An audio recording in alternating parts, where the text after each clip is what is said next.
कारण त generally psychological हुन्छ यो कुराहरू हैन, अथवा अरू अरू कारणहरू हुन सक्छ। तर जेनरली 5 वर्षसम्ममा बच्चाको राति पिसाब गर्न बन्द हुनुपर्छ। त्यसपछि पनि भयो भने चाहिँ उसको उपचार गर्नुतिर लाग्नुपर्छ। उपचार भनेको औषधि नै खानुपर्छ भन्ने होइन कि, सुरुमा उसलाई टोयलेट ट्रेनिङ भन्ने हुन्छ कि। जस्तो पिसाब लायो राति, बच्चाले राति ओछ्यानमा पिसाब गर्छ भने त्यसलाई गाली गर्ने, थर्काउने, कराउने होइन कि, त्यसलाई के गर्ने भन्दाखेरि अब जस्तो राति पिसाब उसले गर्यो भनेपछि त्यसलाई थाहा नदिने भोलि बिहान। जस्तो सुत्नुभन्दा अगाडि पिसाब गर्छ, त्यसपछि 2 घण्टापछि त्यसलाई उठाएर लगेर अनि त्यसपछि फेरि पिसाब गराउने त्यसलाई।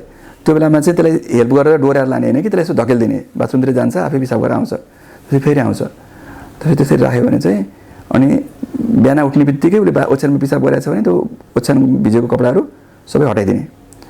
त्यसपछि त्यसो गर्यो भने चाहिँ उसले थाहै नपाओस् पिसाब राति मैले गरेँ कि गरेन भनेर, उसलाई पोजिटिभ रिइन्फोर्समेन्ट गर्ने कि। अनि त्यसपछि त्यति गर्दा नि भएन भने चाहिँ औषधिहरू दिने हुन्छ, अलिकति औषधिहरू हुन्छ, इमिप्रामिनहरू जस्ता औषधिहरू हुन्छन्, त्यो पिडियाट्रिसियनले र अलिकति साइकेट्रिस्टहरूले डिल गर्छन् यो कुराहरूलाई।